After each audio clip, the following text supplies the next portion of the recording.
Very good evening. Welcome back to me future soldiers quotation and beautiful motivational stories YouTube channel అనమాట. First of all అందరికీ ధన్యవాదాలు. నా video చూస్తున్నందుకు, నన్ను ఆదరిస్తున్నందుకు, అదేవిధంగా నాకు సపోర్ట్ చేస్తున్నందుకు. కొత్త వాళ్ళు ఎవరైతే నా వీడియో చూస్తున్నారో కంపల్సరీ సబ్స్క్రైబ్ చేసుకొని సపోర్ట్ చేయండి. అదేవిధంగా బెల్ ఐకాన్ క్లిక్ చేసి పెట్టుకోండి. నేను చేసేటువంటి వీడియోస్ అన్ని మీకు నోటిఫికేషన్ రూపంలో డైరెక్ట్ వచ్చేస్తాయి. పాత వాళ్ళు ఎవరైతే ఉంటారో కంపల్సరీ నా వీడియోస్ని షేర్ చేయండి, లైక్ చేయండి, నాకు సపోర్ట్ చేయండి. మరిన్ని మంచి మంచి మోటివేషనల్ కొటేషన్స్ అండ్ స్టోరీస్ కోసం నా ఛానల్ ఫాలో అవుతుండండి. ఈరోజు మరి చూసారు కదా, ఈరోజు మన తమ్ముళ్ళు చూసారు కదా, నిజాయితీ గెలుపు కథ అనమాట. మరి ఆ స్టోరీ ఏంటి, ఏం కథ, ఎలా ఉంది, అసలు ఎందుకు వచ్చింది టైటిల్ అనేది తమ్ముళ్ళ మీద చూద్దాం. మరి నీకైతే ఎక్స్ప్లెయిన్ చేస్తా షార్ట్గానే, స్కిప్ చేయకుండా కంప్లీట్గా చూడండి. సో డైరెక్ట్ మరి వీడియోలకి వెళ్దాము లేట్ చేయకుండా. నీతికి ఎదురైన పరీక్ష అసలు ఏంటిదని చూద్దాం. ఒకప్పుడు ఒక చిన్న గ్రామంలో ఒక వ్యక్తి ఉండేవాడు. పేర్లు అయితే మెన్షన్ చేయట్లేదు, ఎందుకంటే పేర్ల వల్ల మళ్ళీ ఇబ్బంది అవుతుందేమో అని. అతను ఎంత ధనవంతుడు కాదు, కానీ ఎంతో నిజాయితీ గల మనిషి. ధనవంతుడు కాదు కానీ కొంచెం నిజాయితీ గల మనిషి అనమాట. అబద్ధం మాట్లాడాడు, మోసం చేయడు. ఆయనకు అస్సలు నచ్చదనమాట. ఆయన రిచ్ కాదు, కాకపోతే ధనవంతుడు కాదు కానీ అబద్ధం చెప్పడు, నిజాయితీగా ఉంటాడు. ఎవరిని మోసం చేసేటట్టు వ్యక్తి కాదనమాట. ఎవరికైనా సహాయం చేయడం ఆయన స్వభావం అనమాట. పోనీ సహాయం ఎక్కువ చేస్తాడన్నమాట ఇతరులకు కూడా.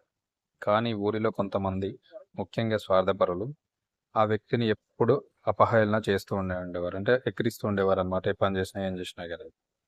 ఆ ఊరిలోనే మరొక వ్యక్తి ఉండేవాడు అనమాట. ఆ ఊరిలో ఇంకో వ్యక్తి ఉండేవాడు. అతను తన అవసరాలకు తగ్గట్టు నటిస్తూ స్వార్థం కోసం ఎవరినైనా మోసం చేయగలడనమాట. ఆ ఊర్లో ఇంకో వ్యక్తి ఉండేవాడు. అయితే ఆ వ్యక్తి ఏం చేసేది, స్వార్థం కోసం ఎవరినైనా మోసం చేస్తూ ఉండేవాడు. ఏంటంటే అవసరానికి తగ్గట్టు నటిస్తూ ఉండేవాడు. స్వార్థం కోసం ఎవరినైనా మోసం చేయగలవాడు అన్నాడు. తను ఎప్పుడు ధనవంతు దగ్గర గాలిపాటలు చెప్పి వేసి వారి మనసులు గెలుచుకొని లాభం పొందేవాడు. అంటే ఉన్నాయి లేని చెప్పి వాళ్ళను పొగిడించి వాళ్ళ దగ్గర లాభం పొందేవాడు. కాబట్టి గ్రామంలో అతనికి మంచి పేరు వచ్చింది. ఎందుకంటే వాళ్ళకి తగ్గట్టుగా మాట్లాడతాడు కదా, వాడు సపోర్ట్ చేసినట్టుగా, తప్పు చేసిన. సో అప్పుడు మంచి పేరు వచ్చింది అది. కానీ ఆ పేరు స్వచ్ఛమైంది కాదు కదా, ఎందుకంటే ఏ ఎండక గొడుగంటారు చూసినావా. సో అట్లా ఇక్కడ ప్రవర్తన ఉంది కాబట్టి సరే అని అప్పటి వరకు మెచ్చుకున్నారు. కానీ ఎప్పటికే స్వచ్ఛమైంది కాదు కదా. పరీక్ష సమయం ఏంటంటే ఒకటి సమయం వచ్చింది. ఏమైంది అప్పుడు అంటే, ఒకరోజు ఆ గ్రామానికి ఒక రాజుగారి ఏజెంట్ వచ్చాడు. ఆయన ఊరిలో ఎవరు నిజాయితీగా ఉన్నారో, ఎవరు మోసగాలో తెలుసుకొని రాజుగారి ప్రత్యేక బహుమతిని అందించాలనుకున్నారు. అయితే ఆ ఊర్లో ఒక టెస్ట్ పెట్టిండు అనమాట. ఈ ఊర్లో ఎవరు నిజాయితీ గలవారు, ఎవరు నిజాయితీగా లేరో, మోసగాలో తెలుసుకుని ఒక టెస్ట్ చేసిండు అనమాట. రాజు అలా రాజుగారి ఏజెంట్ పంపించి టెస్ట్ చేయమని చెప్పిండు అనమాట.